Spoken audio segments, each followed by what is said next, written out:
Here we go.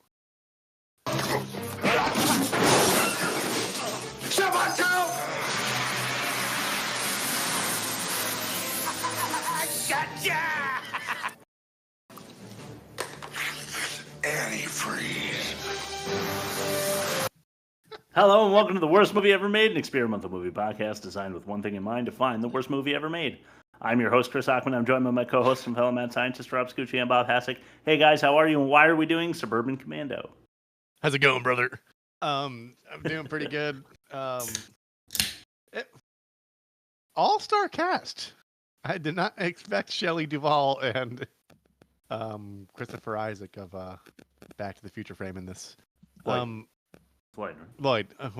I'm thinking of the other guy. Yeah. Okay. Christopher Lloyd. Yeah. The doc. Anywho, I'm doing great. I threw my back out. I'm not thinking straight. I'm about to be very caffeinated. So I'm happy we watched this because it means it's the longest time ever for me having to watch it again, which is never. Yeah. So, yeah. So Bob, how are you? You know, I'm infected with the COVID-19 right now. Nice. And you're looking at my the place I've been living, and not just living, but living 100% living in for the last 5 days. And it's horrible. I'm ready to bust out and escape. Wait until George Lucas comes up with a COVID-20 next summer. Oh, shit. All right, you ready to explain this? Yeah, I'll do that. Let's do it. Daddy, I'm scared. Where's my puppy? Please, Debbie, not now. Don't worry. Bob's going to tell you where that puppy is. And Bob explains. All right. The alliteration for this explanation is Hulk Hogan helps the hapless while heaping heaps of havoc. Because this movie is Hulk Hogan, and I can't tell you how much I don't like Hulk Hogan. But anyway, here we go anyway. Yep. This is a kids movie. That's my explanation to begin. Even though there's barely any kids in it, and there's no two ways about it, this is meant for kids. Yeah, I believe. So a space warrior, question mark, has recently completed a mission and is asked to take some time off. And he's asked to take some time off of Earth, where he thankfully looks like the Earthlings, but dresses differently.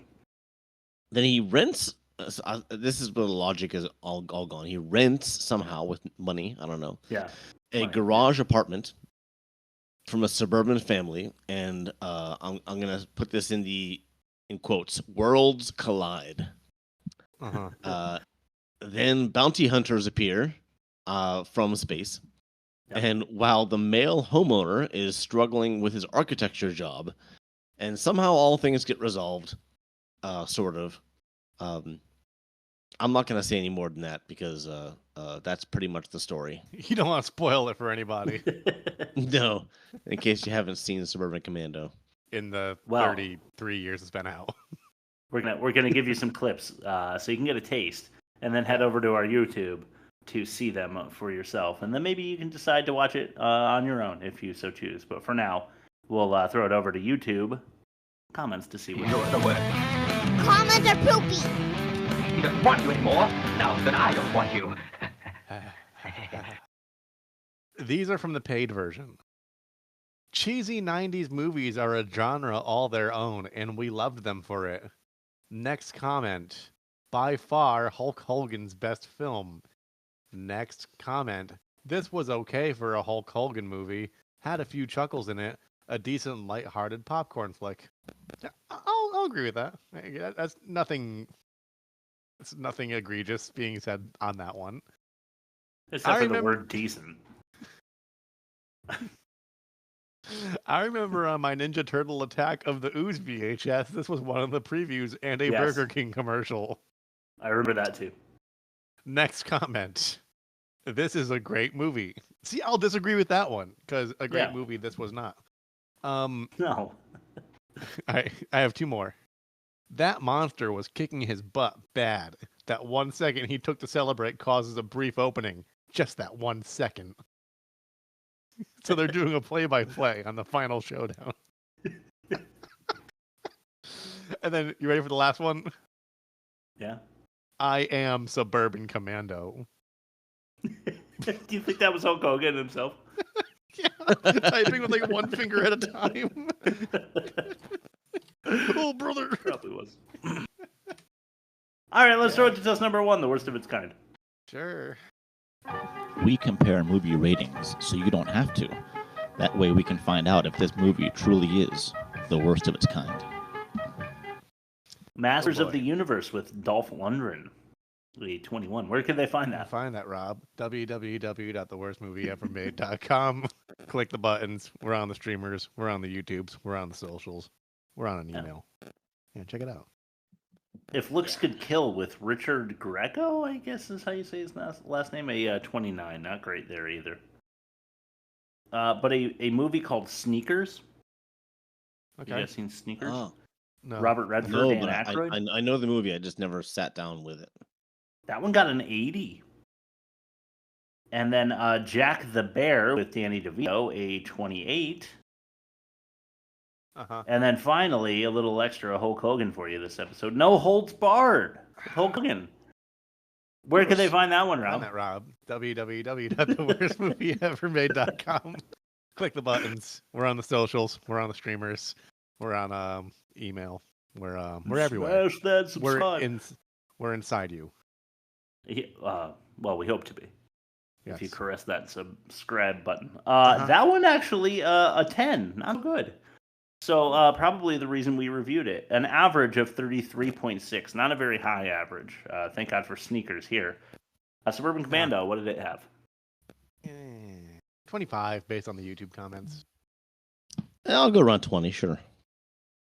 It actually had a 15, so you guys were pretty close. That means a negative 18.6, but it's not the worst of its kind.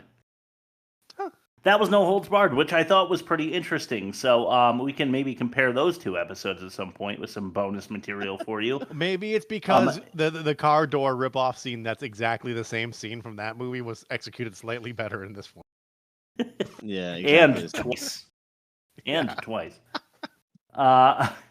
All right, so there you have it. There's the result, negative 18.6, and not worst. Let's throw it to our little limerick summary of this movie. We're going with test number 2. Ain't that a pitch? Sure is good to get away. Damn the rain. Vacations are fun, but this one should be great. Yeah, the gang's coming up for the weekend. What a blast. Wow! Ain't that a pitch? All right, who's going first? I'll go. Okay. They should have fired the manager for Christopher Lloyd. It's a movie they should have had him avoid. Interspace Killers? Hey, look, Larry Miller. And some big, bald, blonde douchebag on steroids. That's pretty good. All right, mine is bad. I'm going to go next. Here we go. There once was a man who wrestled, and a man who was quite disheveled. Intergalactic planetary, a story quite imaginary. After watching this, my brain became unsettled. I did like the Beastie Boys. I think that was better than you thought. Yeah. All right. Shep Ramsey needs a vacation and to recharge his batteries. On Earth, he's unfamiliar with social norms and conventional flatteries. He moves in with an architect whose car door he effortlessly wrecks. Christopher Lloyd and Shelley Duvall were forced to do this contractually. Rob 4. Rob? I'm going to go Chris 4. Yeah, me too. 5. 4.5 for Chris. Very nice. All right, great win, Chris. Let's throw it over to test number 3, the most offensive. Fuck you. I do not fear you, even though you beat me. Beat me again. Beat. The most offensive. All right. Number 5. Oh, God, with the fucking countdown, you bitch. This is why I put that movie on the poll. Here we go. 5. Go ahead. All right, you win. Doing a doggy dirty by fencing its face for a film. Huh. You guys remember this? Doing a doggy dirty by fencing its face for a film? Yeah. They have a scene where he stole the guy's clothes. When he stole the guy's what? Clothes in the pickup truck? Yes, yes. Yeah. The guy's a stereotypical hick, and he's got the dog in the car, and you're supposed to hate the guy because he's got a cage over his face, and the guy's just like enjoying his lunch or whatever. But you know why we hate the guy for putting a cage on the face of the dog? Because they put a cage on the face of the dog, which makes me hate the people who made the movie for doing it, because the dog doesn't know the difference. The dog isn't acting. Yeah. The dog that's already in a hot car with the windows up. Yeah. The dog that is clearly pissed off for 3 hours while they get that 2-minute shot. Get the lighting right. It's like John Travolta shot that scene. That's funny. I don't know a whole lot of like backtown hicks that enjoy an outdoor lunch. Sidewalk cafe. No, I was eating like grapes. Yeah, grapes and brie between his trucking shifts. Yeah, that's a really good point. That should have gone in the catch-all.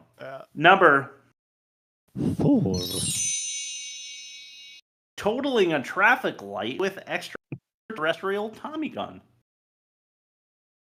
Yeah. Christopher Lloyd, at the end of the movie, takes a gun from outer space and shoots a traffic light with it. No, I mean, I'm not sure that I would just fire away with a gun from outer space. You don't really know anything about it.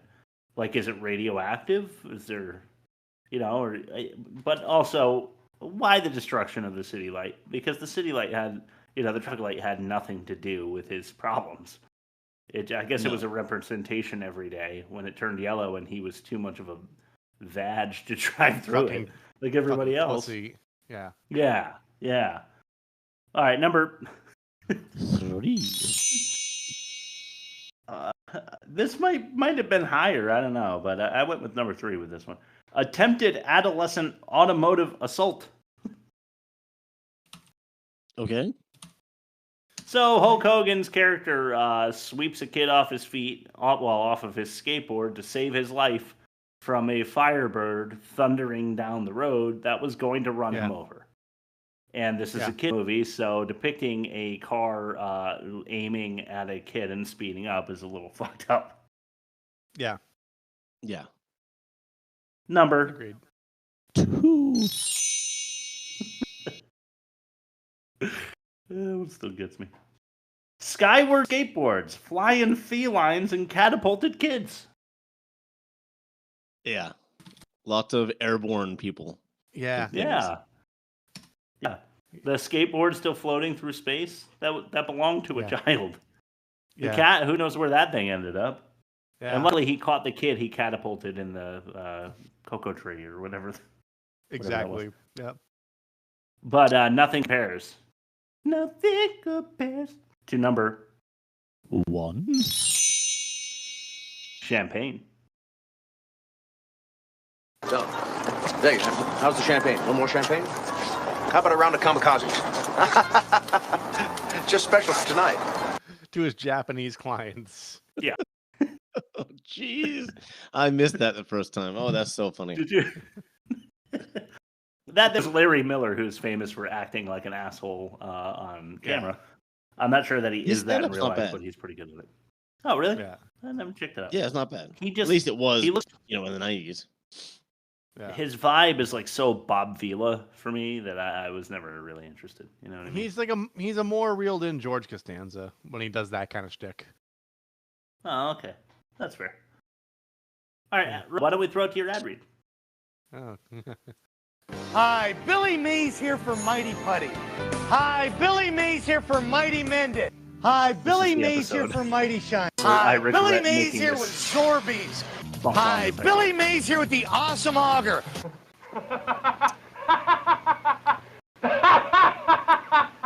Rob's ad read. Another night, another mission in the endless void of space. Being an intergalactic space bounty hunter isn't all it's cracked up to be. You think it's glamorous, but it's just a lot of corridors and laser burns. Anyway, if there's one thing that keeps me going, it's hot dogs at 3 a.m. You heard me right. Hot dogs. The only thing standing between me and complete burnout. If every time the president's evil body double lands a hit, my health drops faster than a lead balloon on planet X-39. But then, there it is. One of those 3 a.m. hot dog power-up checkpoints. It's like a begrudging lifeline in this thankless job. These hot dogs, they're more than just food. They're a mix of God knows what from the moons of Telera Prime, jam-packed with whatever keeps me from collapsing altogether. One bite and I could feel a sliver of energy trickle back, enough to play a few notes on my banjo and keep going, at least until the next checkpoint. So yeah, when you're out there in the cold, unforgiving expanse, remember, hot dogs at 3 a.m., because sometimes even heroes need something to choke down just to get through the night. Hooray. Yes. It's all coming together. Yeah, it's making more sense as we go along here. It's the same guy. It's the same guy in a multiverse. In every one of these stories, yes. Yes, and then Robert Downey Jr. is going to join in the third act as someone different than he was in the first time we saw him. Oh, sick. I love that. Is he the guy that's eating the hot dogs? He is the hot dog. Oh, he's the hot dog. All right, well, thank you, Integral Space Warrior hot dogs at 3 a.m. We appreciate you joining the show this week. Let's throw it over to 10 number 4, the worst dialogue. Yeah. The woman is all we want. The others must die. They all must die. That's some really bad dialogue.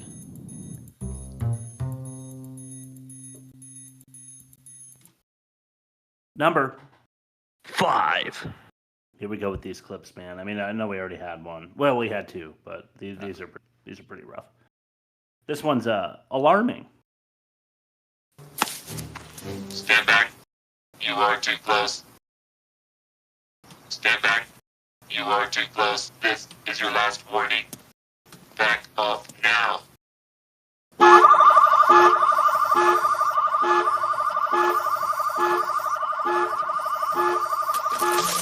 Wait, please. My mistake. You can stand as close as you want. In fact,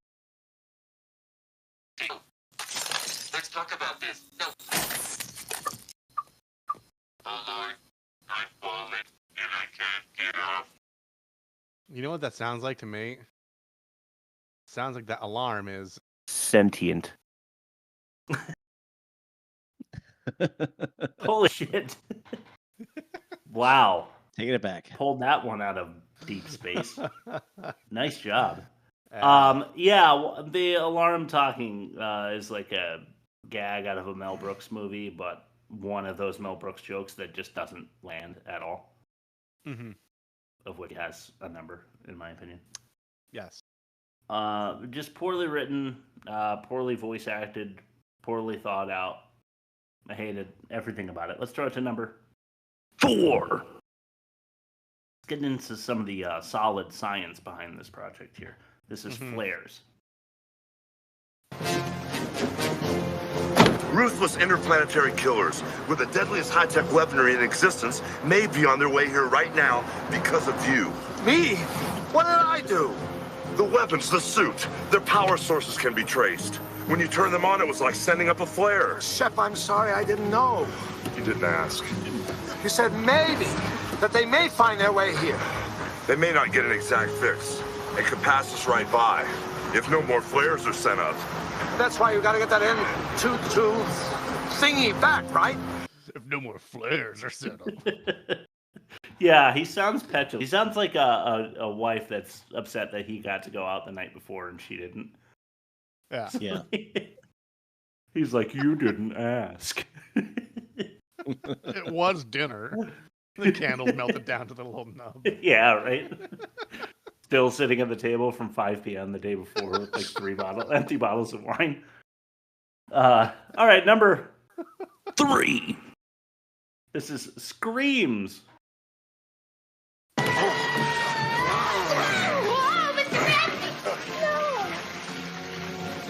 It's Marcia. Marcia? Yes, Marcia Warfield, a TV show. I watch her every day. It just so happens that today is about screaming for help. You know, to get out all those internal tensions before it becomes mental stress. Yeah. You want to watch? Mm-hmm. She was in The Shining. Yeah. I know. I know. Isn't that great? Yeah, so that what they went that far. They stretched that hard. Marsha Worm, whatever Berg, Warfield. Her show today is screaming for your health, so they can have him burst in there and discover that there's really nothing wrong. Yes, a recurring motif. The consummate hero. Mm-hmm. I thought that they should have gone with the he's too reckless stuff that they were working with in the beginning. Yeah. You know, and they do have him almost knife the mailman. Yeah, but he learns too quickly. With a really big fucking knife too that he pulled out of nowhere. Well, he's a commando, so yeah, that's a commando knife, you know. All right, number 2. This is mostly for the winking double entendres for the wrestling kid crowd out there. This one is Dead Man.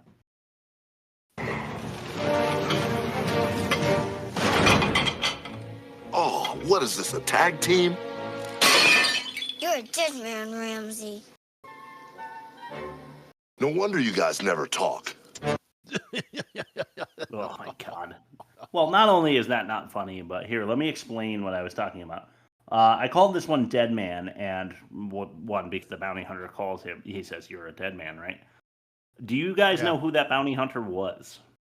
No, I only know one bounty hunter, and that's Dog, and that wasn't Dog, so I'm not sure who that was. No, it wasn't. I forget his last name. His name is Mark. Go ahead. The Undertaker, right? Yes, that was the Undertaker of wrestling fame as well. He just wasn't very popular yet in 91. Yeah, I think he was rising to stardom in 91. I think he might have debuted in 91. But yeah, that's him, and he was the Undertaker. So the Dead Man comment was a wink at his new gimmick, I think. And you heard Hulk Hogan say tag team. So don't break the fourth wall if you never do it again. Hate that shit.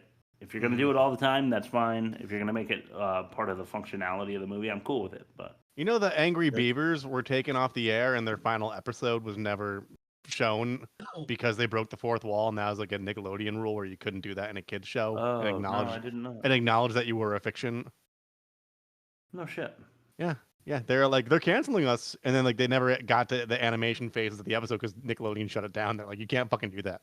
You're done. Wow. So they never had a series finale because they broke the fourth wall. That's the dangers of doing it. You know? Yeah. Yeah. Well, just to break into a fact that I was going to bring up anyway, that was the Undertaker before he was even in WWF or whatever they called it back then. Yeah, that's probably where he got his. What's his name? Vince McMahon was like, you should do a movie because we need to get you your face recognized, and because we're going to make you famous. And it worked, but not because of the movie. But it worked. No, definitely not because of that movie. The keeper gag in 91 was actually spooky to people, so it did catch on. Mm-hmm. It goes on to be rather cheesy, especially when he becomes a motorcycle riding badass backyard barbecue guy. Yeah. But he's also an undead zombie still, and it just doesn't make any fucking sense. Number 1.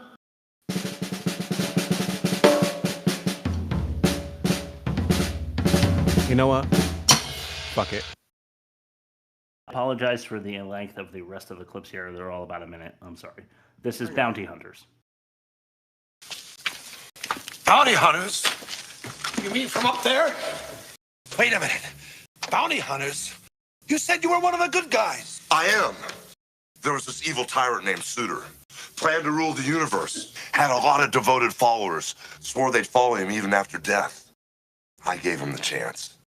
So, you're some kind of space warrior, right? From where? I mean, do you belong to some kind of an army? Are You just go around doing good like some kind of superhero. Hey, this isn't a cultural powwow here. The killers are loose on your streets out there. 10 minutes listening to your ice cream trucks, and they'll level this town. Can they do that? Yeah. Hey dudes, welcome to Surfing Burger, home of the big, gnarly burger. We got the Wipeout Burger, we got the Dude Burger, we got the Hang Ten Burger, and the totally awesome burger. Hang on, you guys, you just got married. Whoa, this is cool. You two are so cute together, you know. We got the special honeymoon burger for just newlyweds like yourself. Inspiration for Kel from Keenan and Kel and Good Burger. Yeah, maybe. Yeah, something like that. I'm feeling like that. All right, I have nothing else to say. You heard it. How do you explain that? We throw out to test number 5, the worst production. Yeah. Are you looking for an escape from the worst production? Get me out of here. There is no way out of here. It will be dark soon. There is no way out of here. Yeah.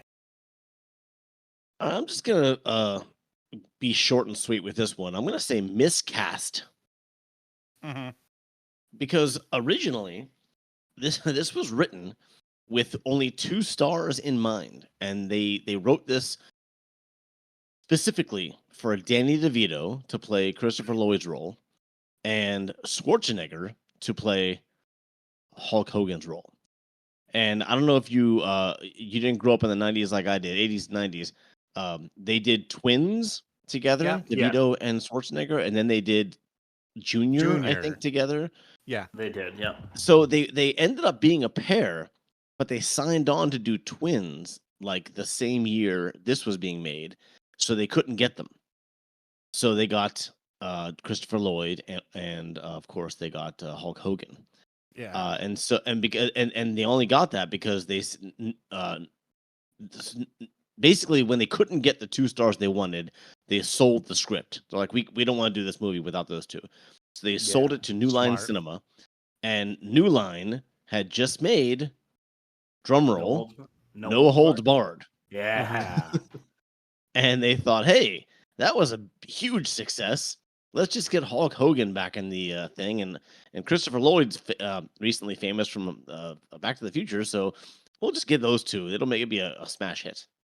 So I'm not going to say it would be better with Schwarzenegger and DeVito, but it would have been more charming, probably.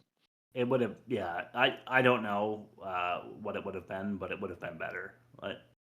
I guarantee it would have been better. I mean, Schwarzenegger, say what you will about his acting, he does have an X factor about him. That's, he's an A-type personality in a quit machine. He's yeah, and you can tell because much of the movie takes place in the city. The original title was Urban Commando. They changed it. Yeah. Still nothing to do with space. Yeah. Right. So, and they did some they had to done rewrites to shoehorn in like the wrestling references and make it more like Hulkamania, Oh, they had to have, yeah. I couldn't find very much about the production of this movie, so I apologize for having less research, but there's just not much out there about this piece of trash. Probably for the better. Yeah. Yeah, I think it would have been, if not a smash hit, it would have been a lot better. But I think it would have been nice if they had the twist be that the Suburban Commando at the end was Christopher Lloyd, because he learned how to, he's the one that actually saves the day by fighting as a commando. Yeah. And then the title would have made more sense. Anyway, let's throw it to test number 6, the worst acting. I am Torgo. I take care of the place while the master is away. I am Michael. I take care of the place while the master is away. The acting just gets worse and worse in the worst acting. All right. Number 1, Daddy. This is Earthlings. Nothing. Oh, yes, you have.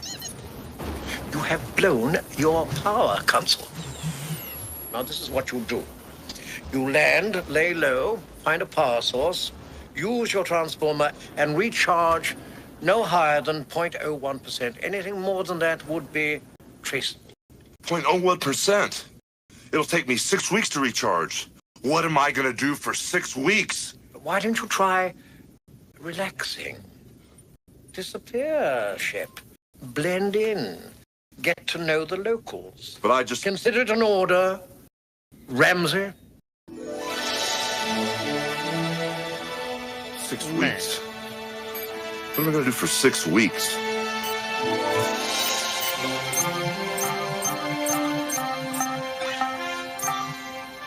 Oh no. Earthlings. I hate Earthlings.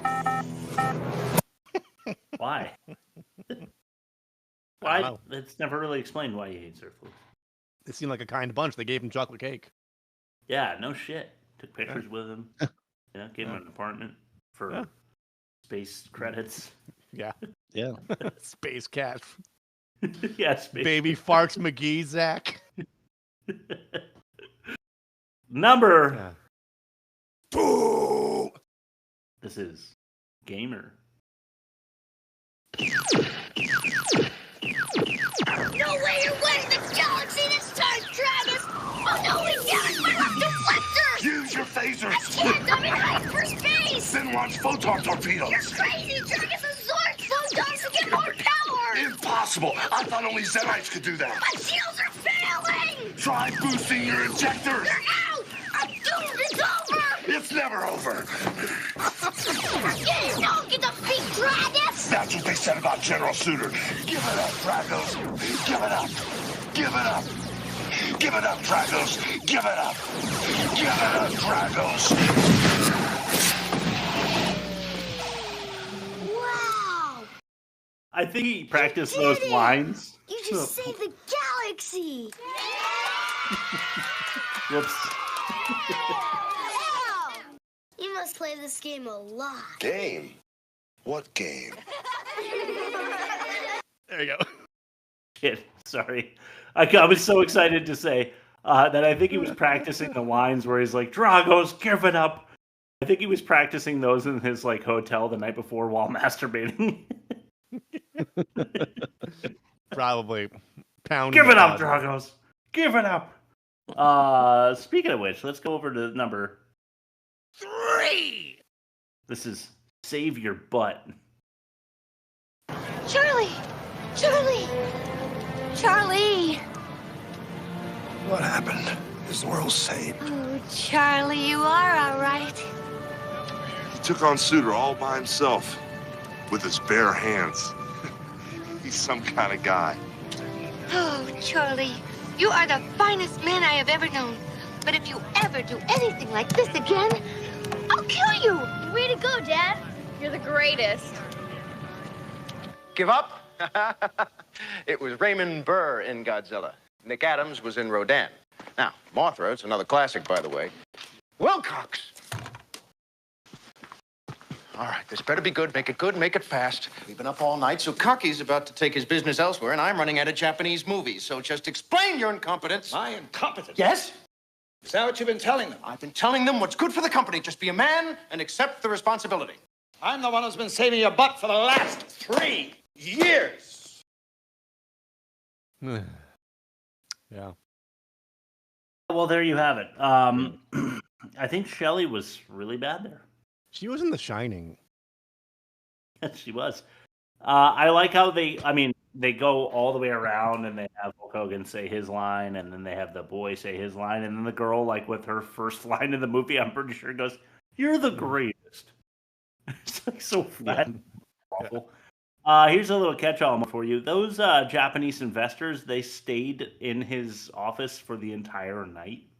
While he talked about Godzilla badly. Yes. Yeah. Not going to happen. Mm-hmm. No. All right, let's go to fact or no fact. Sure. That is right here. I know all the signs pointed this way, but there was so much Bob-foolery. Okay, but I know we can't be wrong. Look, the sign pointed this way. Fact or no fact.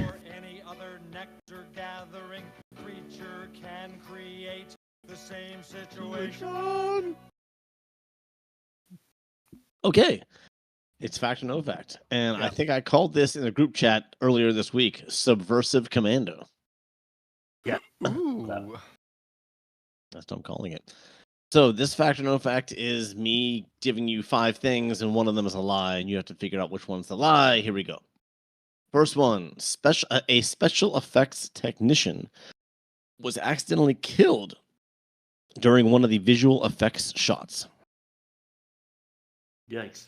Okay, second, the gun props, or some gun props from Aliens, were reused for this film. Okay. Former wrestler, what's his name? Brutus the Barber Beefcake was used as one of the stuntmen in this movie. Okay, that's 3. Is 4. The director, this is the director Burt Kennedy's final film. Okay, and the last one, both of the leading roles in this film, that'd be Hulk Hogan and Christopher Lloyd, were at one point in mind for the role of Mr. Freeze in Batman and Robin. See, that's some Schwarzenegger switcheroos right there. Mm-hmm. Schwarzenegger switcheroo. Okay. I mean, as believable as number 1 could be, it makes my heart incredibly sad to think like a kid or kids lost like their father or mother on set for Suburban Commando. Like, oh, what happened to your parent? Oh, they died on set while they were doing this special effects. 1991. What was it, like Terminator 2? No, it was the Hulk Hogan movie. It was, yeah. But I was supposed to be in it. It wasn't Batman Returns. It was Suburban Commando. Gun props from Aliens were reused. I mean, that's a common practice, but it's New Line Cinema that did Suburban Commando, right? I think so, yeah. Whatever you said earlier. I'm just trying to think. Like, normally they share it within like the same studio lot, but I'm not sure if New Line did Aliens because I don't know. Former wrestler Brutus the Barber Beefcake was a stuntman. I mean, that makes sense. Keep him on the payroll. Director's final film. Both leading roles were at one point in mind for Mr. Freeze. I can imagine Christopher Lloyd being a pretty good Mr. Freeze. In like the right context. Not like in the same not like a Batman and Robin Mr. Freeze, but like a more like wiry and like manic one. I could see that. Yeah. But I also think you're just throwing you're dragging that red herring across the dirt because Schwarzenegger and DeVito were mentioned and they're both Batman alum. I think that's foolery. That's true. These days. That's a good point, Bob. He's got you there. I'm going to say, not because I necessarily believe it to be a lie, but because I just don't want it to be true. I'm going to say number 1's a lie. Because the idea of a family being torn apart forever for this movie to be made, it just really upsets me. So I'm going to say number 1's a lie. Okay.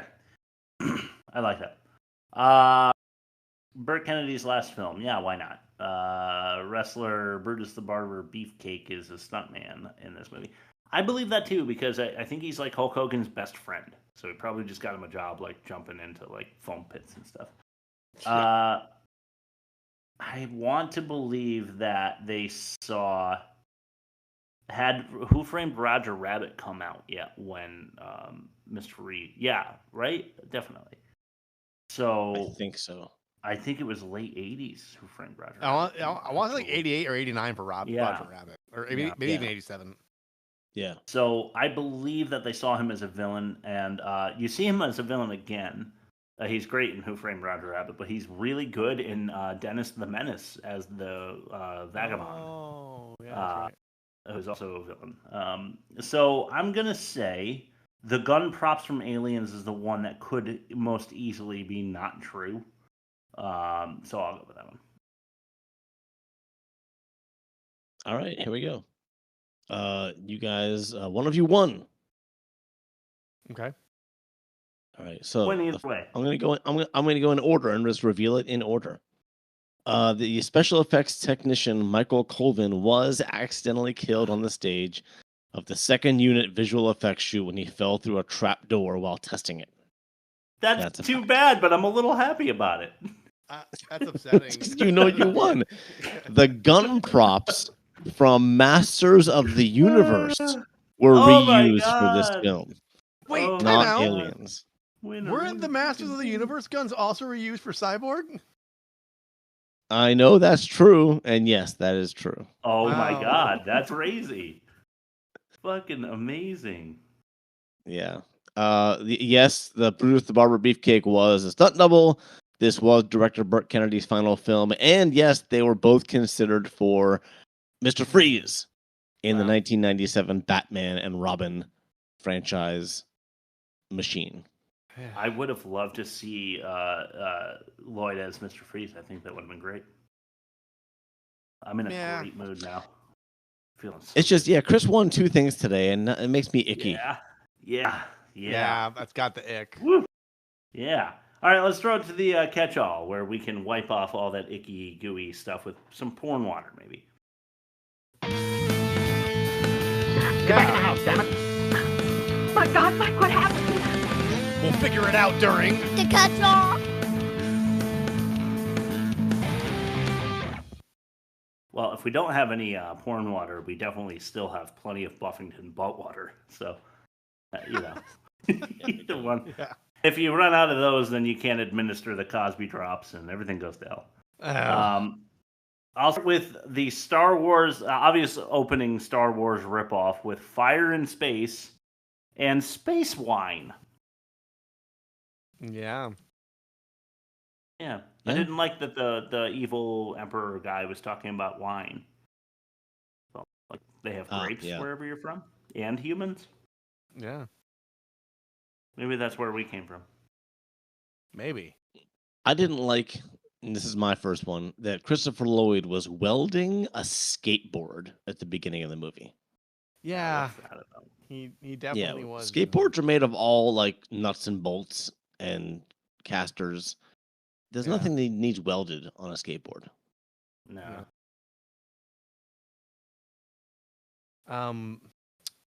Even if he was gunning for a raise and underappreciated, I'm pretty sure the starting salary for an architect that has like 2 little kids, like, I'm pretty sure they wouldn't be past due on any bills. No, I think they're good. Plus, that house was really nice. Yeah.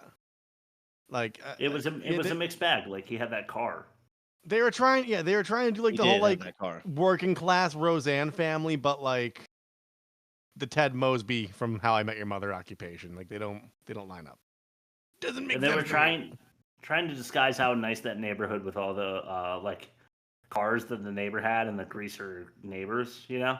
But they were talking about their cars as being like $30,000 each. So they were actually also super wealthy because they had like 8 of them or something. Yeah.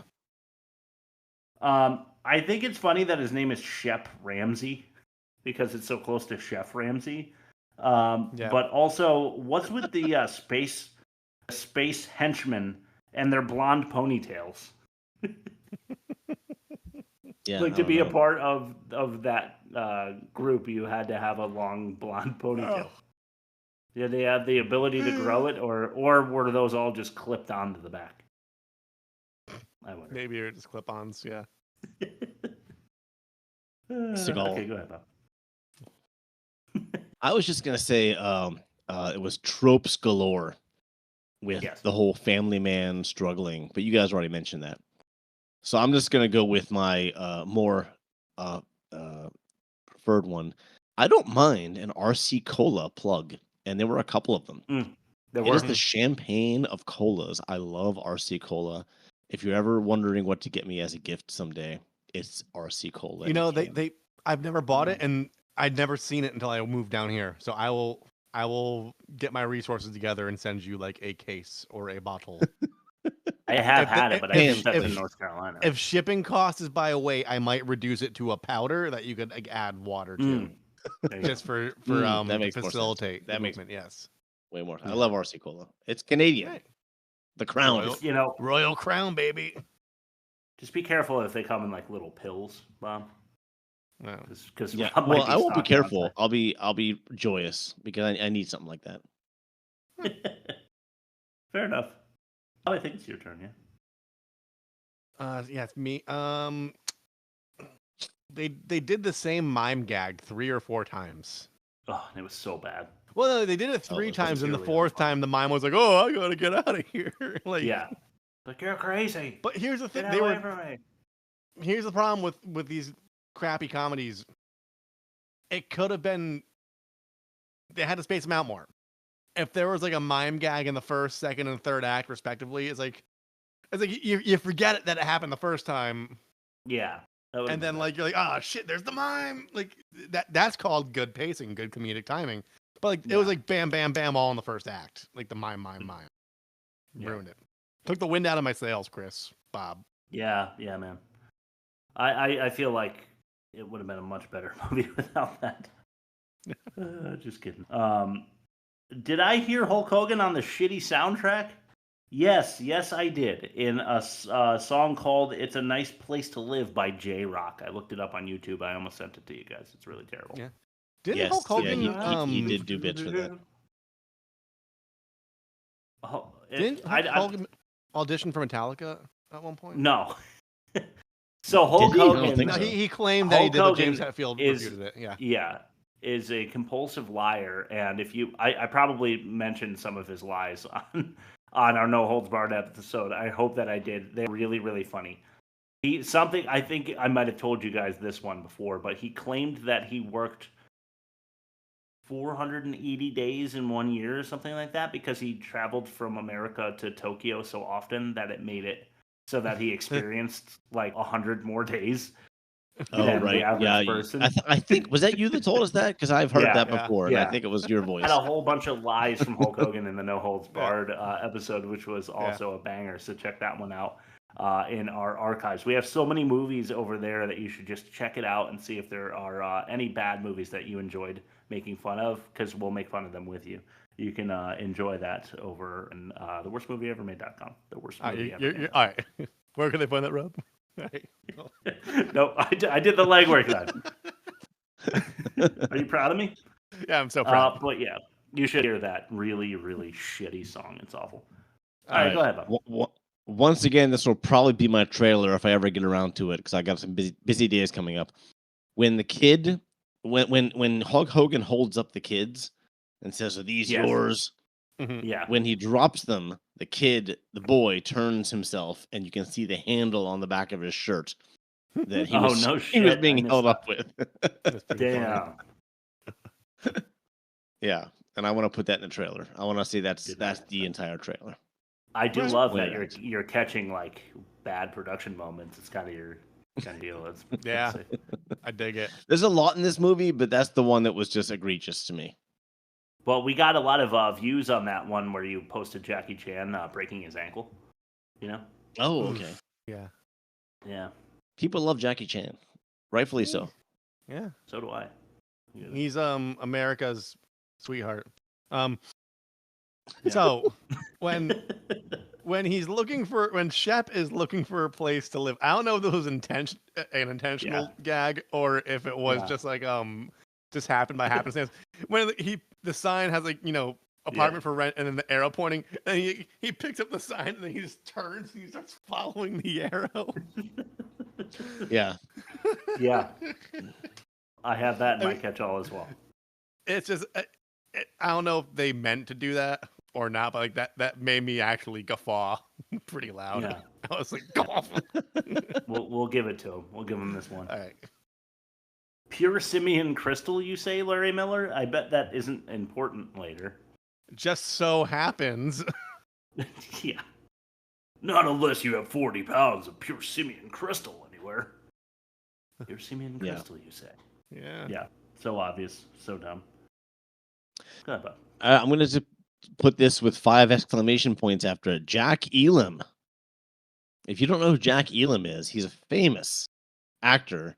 Most known in history for his Western roles, but also known for a couple of B-movie roles.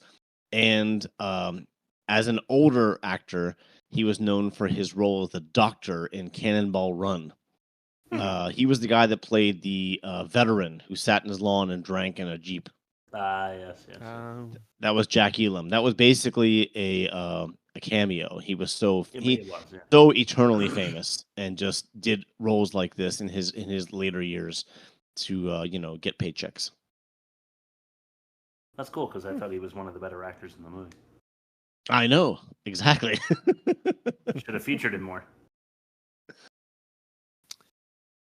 Okay, this is Okay, so he can't use any of his devices because they're like a flare.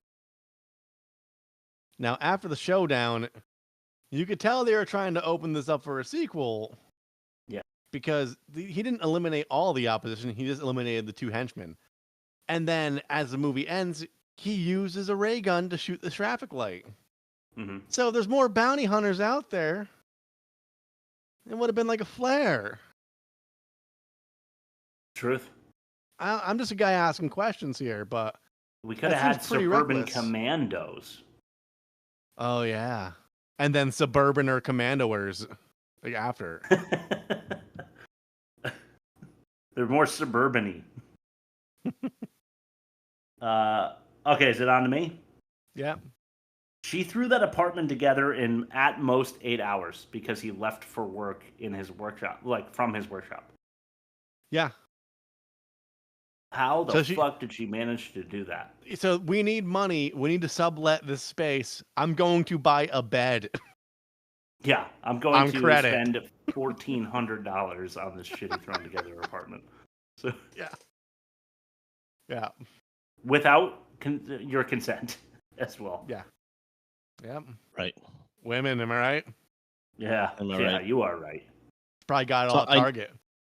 I noticed that Hulk Hogan, when he was looking at his computer readout, that he saw a single dot on his computer screen, and he immediately said after that, "Bounty hunters."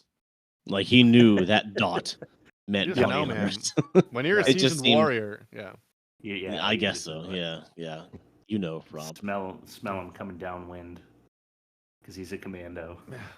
Okay, so I'm gonna make some logical acrobatic moves right here. Chocolate cake of that time, typically suburban household, devil's food cake, Betty Crocker maybe, like the mix where you add the egg and the oil. That's a very moist cake. Yeah. I don't think a man of Hulk Hogan's stature could pick the whole thing up without it breaking apart before it reaches his mouth. Agreed. I think there was some fondant in there that they're not telling us about. Very well could be. I think there was some cardboard in there they weren't telling us about. Or, Christopher Lloyd's wife in this movie overcooked the cake by 3 hours or something. Yeah, could be. He wouldn't know the difference. Maybe that's why no one else was eating it. Yeah. Don't tell him. Maybe they borrowed the cake from the Raw Deal production lot after they wrapped the shit cake. Oh, that's so funny. Anyway, it's on me, isn't it? Yes. Yeah. I love when the evil emperor is like, at least we know what side of the universe to start on. Yeah. What the fuck are we talking about? And I was hoping that neither of you got to this, but there's no other traceable power source in the entire fucking universe? Yeah. They'd have flare-ups all over the fucking place, wouldn't they? Yeah. Or is he the only one with it? Like they have tracker technology on his power sources only? Yeah. What are we talking about here? Speaking of devices, there was another borrowed from another movie device. Anyone catch what it was? It was the device they used to. The freeze gun. No, it was. You're close. It was the one that looked like it was from the Ghostbusters. The one that had the two things that proton rose pack? up on either side and lit up. to see when you were close to Yeah. something. Oh, that's right. Yeah, it's for the direction. I think it was the one to find the freeze gun. Yes, it was. Yeah, and when that they're was, in the car. That was directly. I'm like, that's a Ghostbusters ripoff, and here that was literally taken from the Ghostbusters lot. Like they said, we're gonna take this for this movie. Right. Yeah. So, I've never seen Hereditary, but it's on my short list of films that I need to see. Pretty good. But when Christopher Lloyd was frozen and hanging out of the sunroof, I'm familiar enough with Hereditary's plot point where I was hoping his head would just get fucking lobbed off when they're driving down in the hatchback. If he was frozen solid too, it's like a T-1000 moment. Like it would shatter off, like no problem. Yeah. There's another Arnold reference, by the way. Gross. All the mime gags were pathetic attempts at humor, I wrote, which you mentioned already. Yes. But I want to know why. I mean, I should have put at least one mime clip in the clips because they were so bad. But why is he miming alone at night in like an alleyway? I don't think that's a good way to make a living. No. I mean, mimes are the lowest on the totem pole. Like they're below those people that give out free hugs. Damn. Like dude. they're Shots just like fired at they're mimes just the everywhere. gum on the bottom of your shoe that you just scrape off on a curb. I fucking hate mimes. Well, we know something about you now. Yeah. Okay. Cool. All right, go ahead, Bob. Shit. I thought there were in the bank heist scene where everyone was frozen with the freeze gun. They really had to make up a lot of extras for that because they went through with the camera and showed like every single person's face. They did. That's commitment to a scene because I can only imagine the casting call and production of that scene was way more than it was worth in the payoff. Mm-hmm. Completely. You know, I wouldn't have pushed for that too hard, but they did. This is a kids movie. This definitely should have been the most offensive. It's a kids movie, and the way that Hulk Hogan avoided being frozen by the freeze ray is by drinking antifreeze. Antifreeze, yes. Yeah. In a kids movie. That he just happened to have laying around at a bank. Yeah. Because, he had it in his like waist belt. Did he? Okay. I'm guessing. Like a little Jim Beam nip of antifreeze. Yeah. Just in case. Just in case. Yeah. Just in case that one wildly specific instance were it to ever occur. Sure. Yeah. Mm-hmm. Future.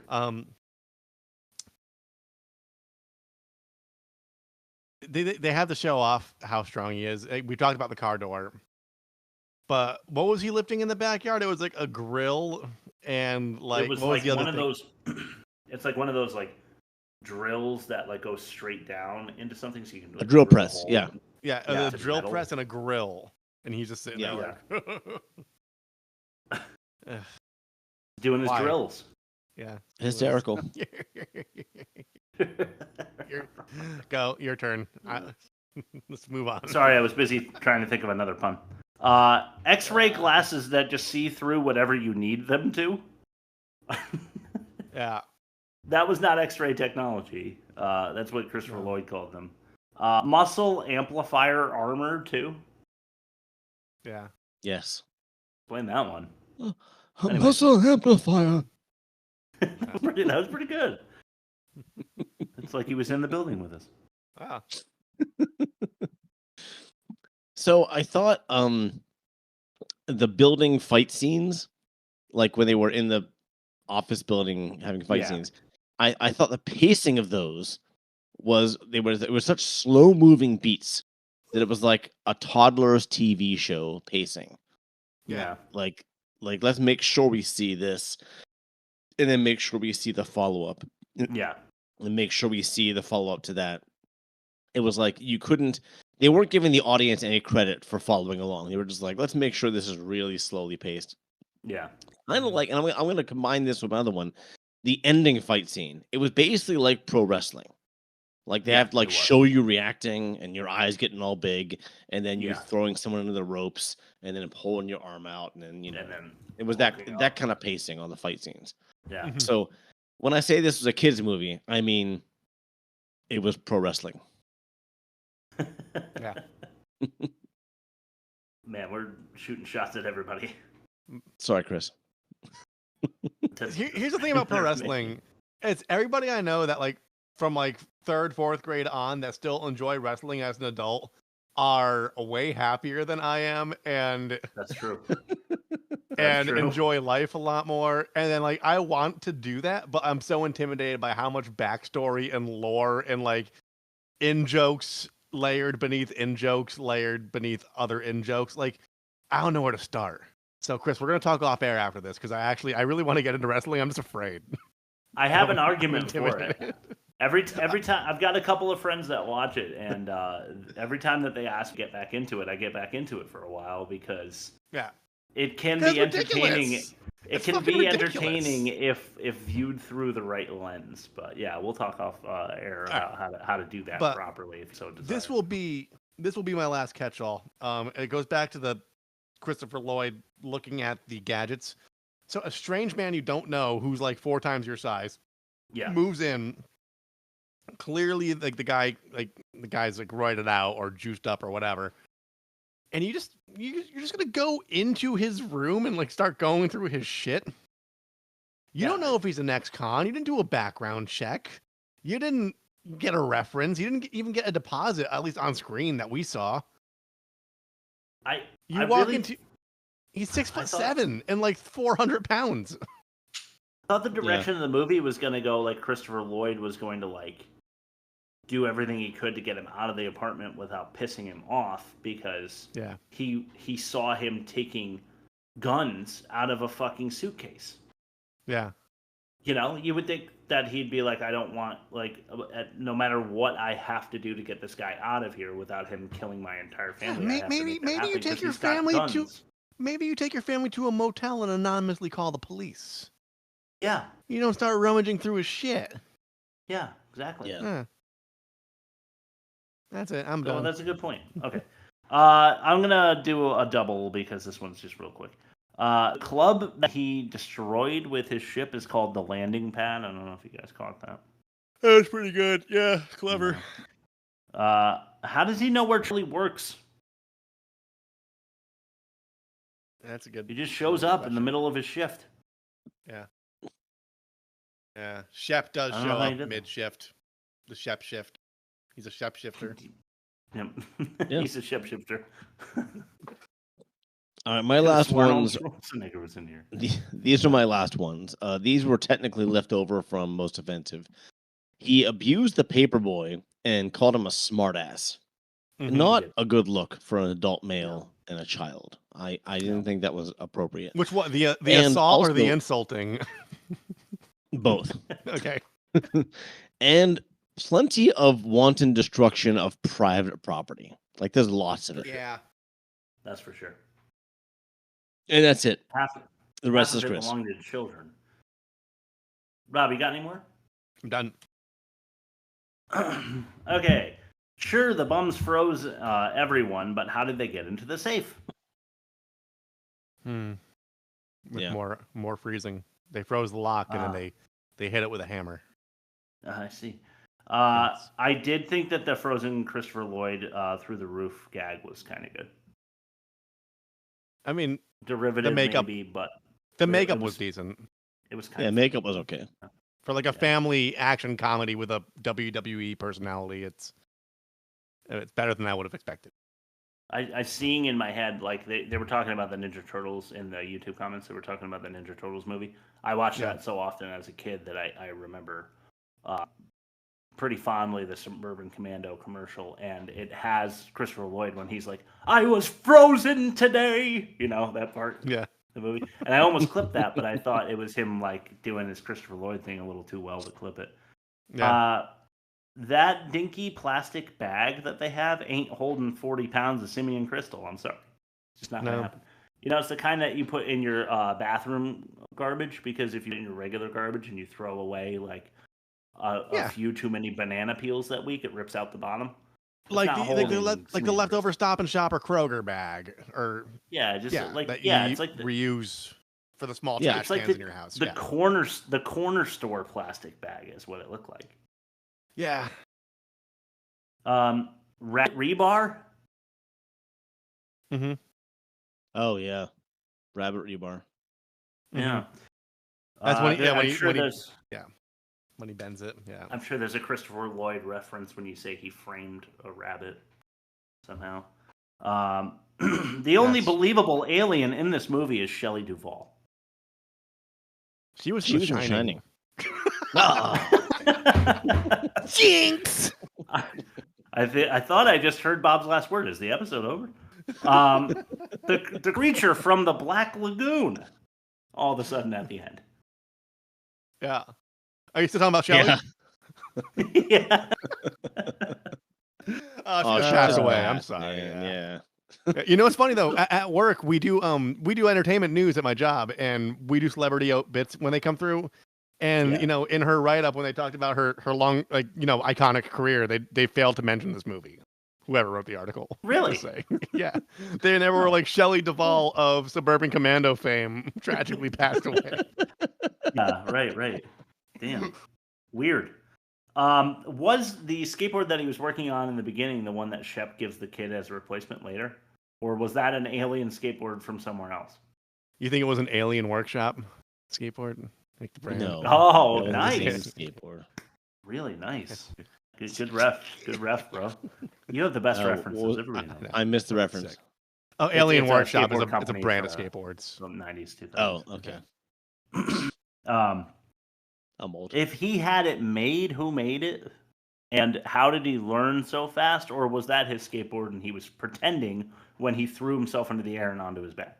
Nah, because he was outraged when he fell. It's tough because he fell in earnest and he was mad about it, and then all of a sudden.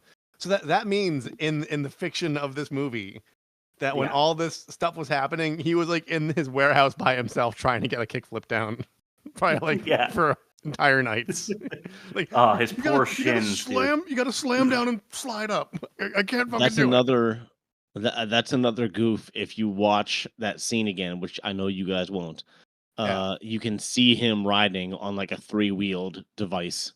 When he's he's supposedly riding on a skateboard in the air. I was laughing so hard about his pants too before I knew the scene was coming. How insanely goofy his pants looked, and he had these really fresh Chuck Taylors on, and then it became immediately obvious why it was the clown makeup on Jean-Claude Van Damme. Yeah. Yes.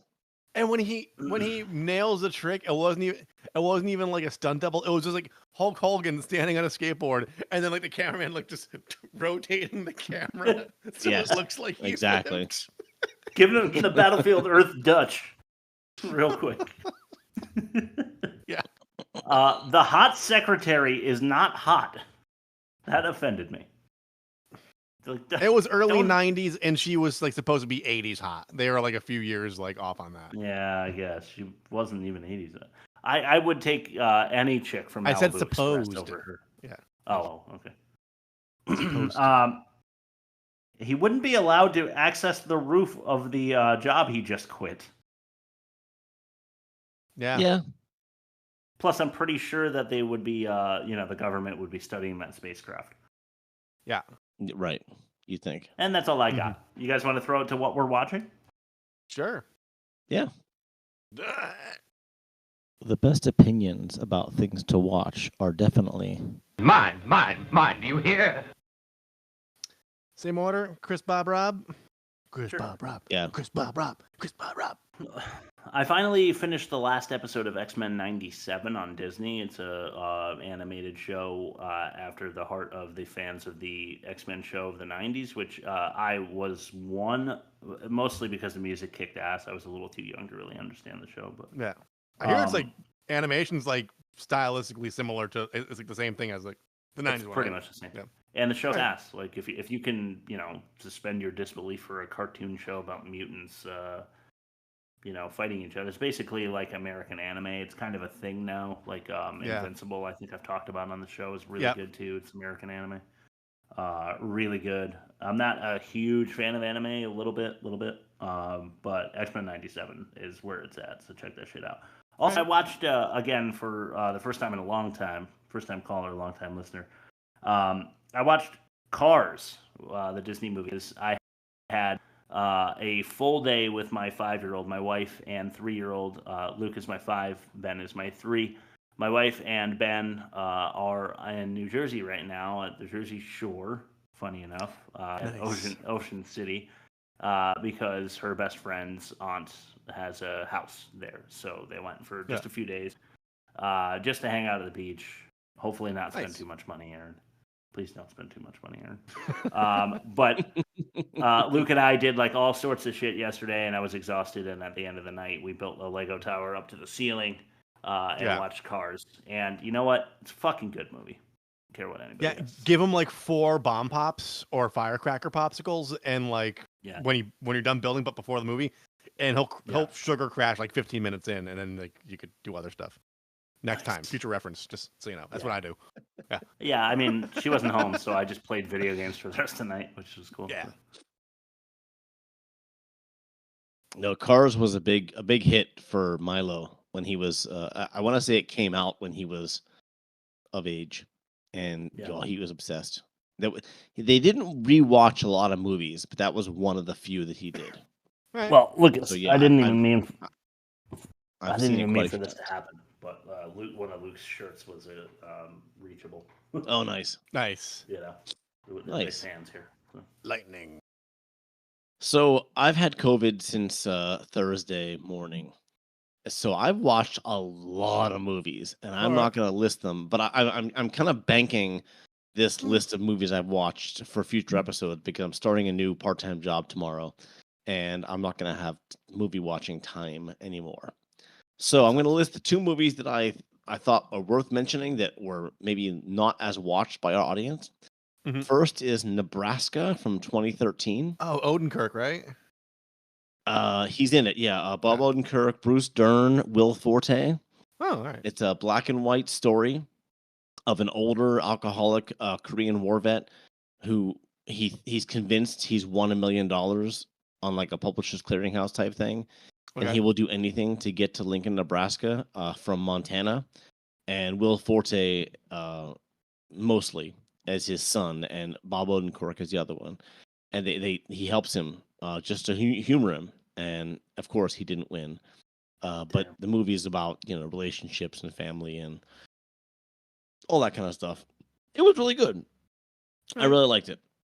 And black and white was the right choice. And lastly, it was an impulse watch because it was on Tubi. In the Heat of the Night, 1967. So this is a famously famous movie with Sidney Poitier and Rod Steiger.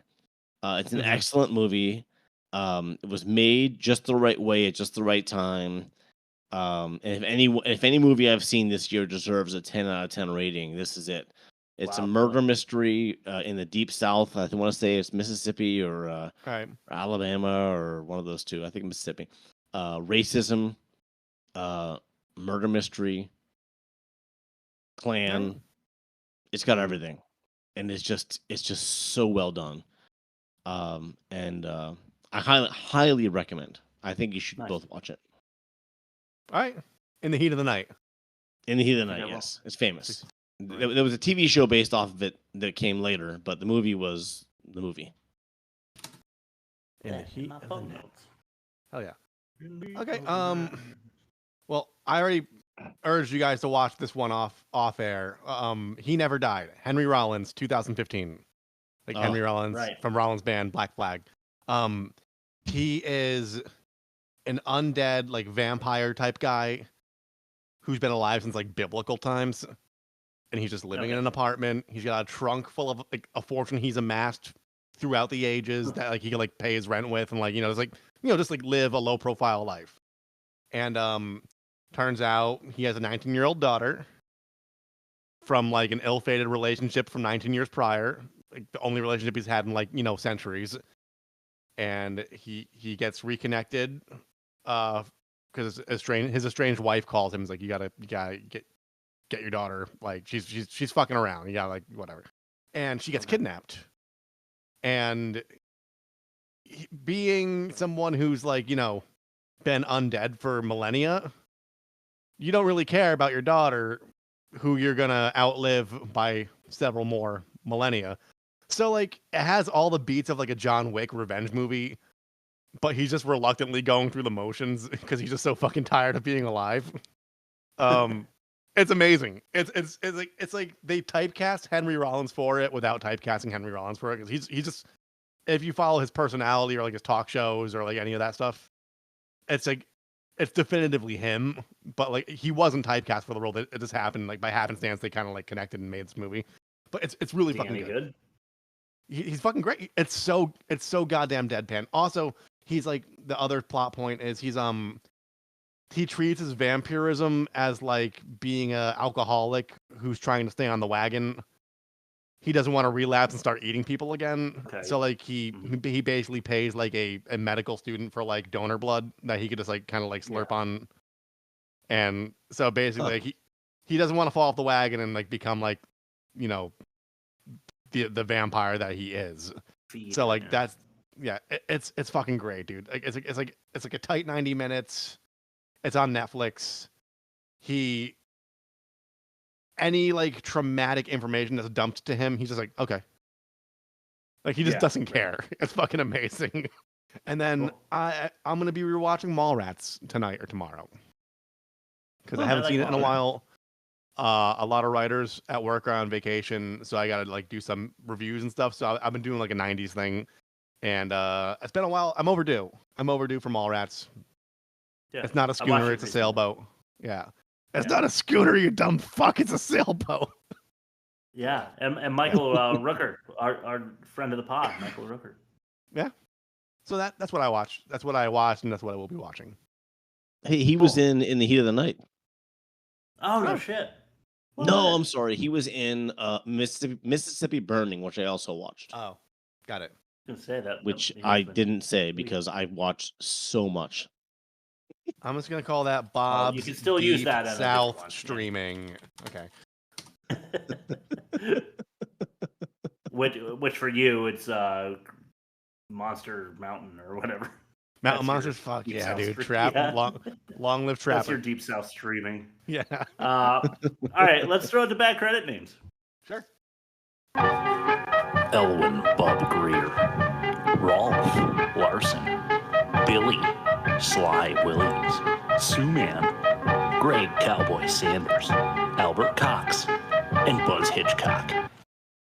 Billy Sly Williams, we've heard a few times throughout our never-ending run of episodes that you can find at www.theworstmovieever.com. I just said it like my friend Jay says Billy. He just says Billy all the time. He's like, Billy. So I just said it like that. And Barbara. He always says Barbara. Yeah. Anyway. All right, let's throw to the offensive minigame. If you're doing something offensive, we're just going to ask you. Well, whatever it is you're not doing, don't do it somewhere else. This is the offensive minigame. Okay, I did it right this time. Cocker Spaniel face cage, or servant sodomy comedy, which is about Maid Marian getting rape joked. Servant. I want to say the rape joke. Yeah. When it comes animal cruelty versus human sexual assault, I'm going to say human sexual. I'm being a little speciest right now, but human sexual assault. I am a humanist. I get it. Yeah. Kid Corvette collision comedy, or the other F-bomb. F-bomb. Yeah. Yeah, because the kid didn't get hit. The kid was saved. True. Right. But bigotry's forever. All right, I'm gonna keep this last bonus round a little subliminal. Shower rape. Okay. Or kamikaze comedy for clients from Kyoto. Kamikaze. Yeah. No. Wow. The first one was the coercion, right? The first one was shower rape. Yeah, I'm gonna. Oh, I didn't hear that. It cut out. Sorry, I thought it was shower something else. No, we're gonna go with that one. It's worse. We know what movie was more offensive. We can't say it's worse than. We can't say it's worse than a Cocker Spaniel face cage. True. Not as bad as like a racist joke to a client. Yeah. Okay. But still. All right, let's compare the movies. Sure. But Master, you have 6 wives. Why can't I have one for myself? Because it is time to compare the movie. Right. Malibu Express and Suburban Commando, negative 28.5, and worst for Malibu Express. That is worse than the worst for Suburban Commando, a negative 18.6, and not worst. Pitch team 4-star. Chris, you got the big win tonight with your win on Fact or No Fact, and also just throw it in there. You got a 4.5 star on the Ain't That a Pitch. So great job, Chris. Let's throw it over to Offensive. That is obviously for Malibu. We just did that one. Dialogue. What's worse? I mean, this is a tough one, man. I don't know. I feel like it's a wash. I think it is also a wash, but I feel like we could do Suburban Commando a little more favorably because it's meant to be a kids movie. True. That's true. There are way less tits in this movie. You're right. Yeah, I did notice that. So right. Let's make it a wash, but if we need a tie break, we'll come back and revisit. Yeah. Okay. Production, reworked remake for Malibu Express or miscast for Suburban Commando? Remake. I mean, they cast it. They made it, and I'll give them credit for making it. But the other one, they made it, and they shouldn't have bothered making it. Yeah. Agreed. And then they remade it, which is crazy. Acting is clearly Malibu Express. Yeah. Yeah. Demerits, I'm close on that one. Well, entirely because of Hulk Hogan? Yes. Yeah. Demerits, we do have one for Malibu Express. What do we have for Suburban Commando?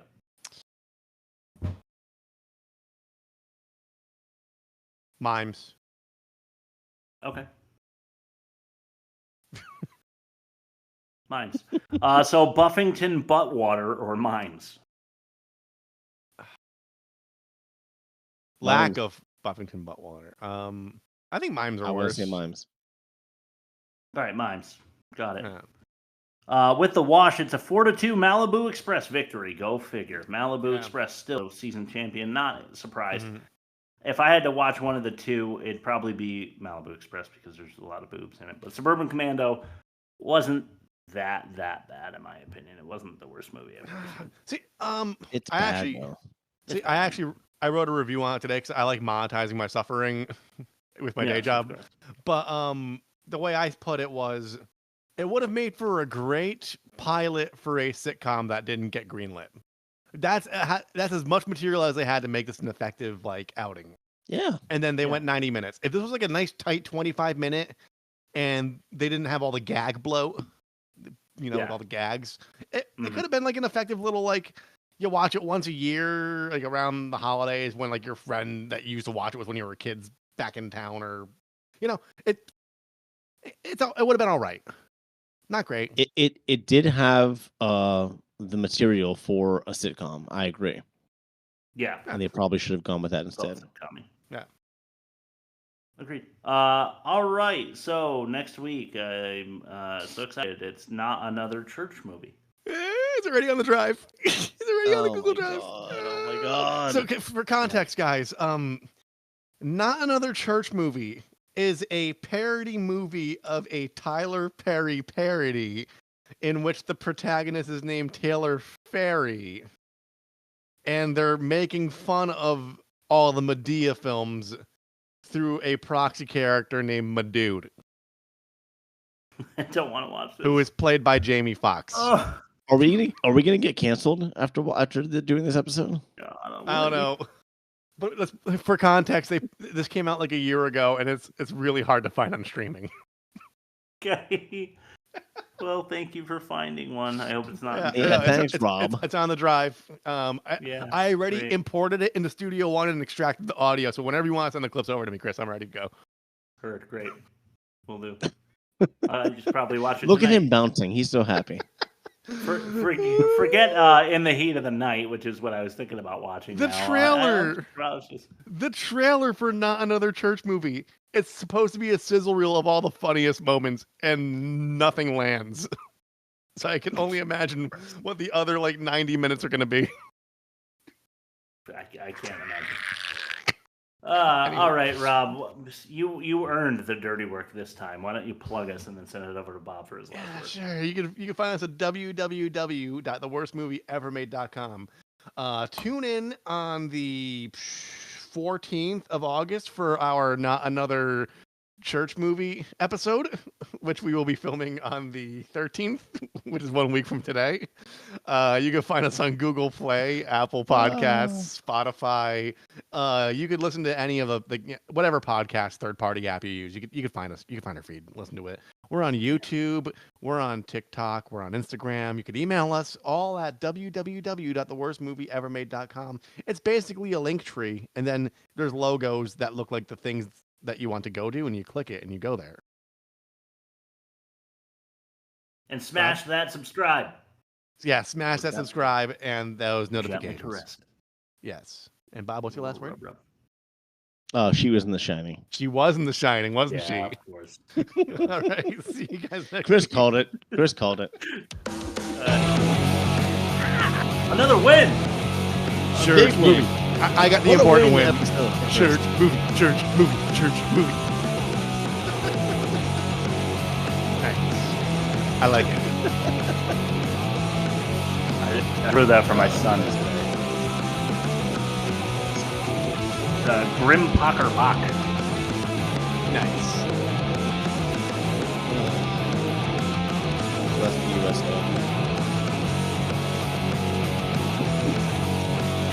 You know, this is topical because Shelley Duvall just passed and Hulk Hogan was at the Republican National Convention. Yeah, the RNC. Tore off his shirt. And they're doing a biopic called Gawker based on that whole 2016 incident where his nudes were leaked by Gawker. Nice. I'm not joking. Can't wait. That's a thing. Yeah, I believe you. Which Okay. is it's totally believable in this day and age. Can't wait. Look at his dick on TV. Can't wait to see his leathery, ropey dong. You think that's the same mustache? By Jelly School. And hairline. He just frames it like Fu Manchu. All right. Bye, Jelly School.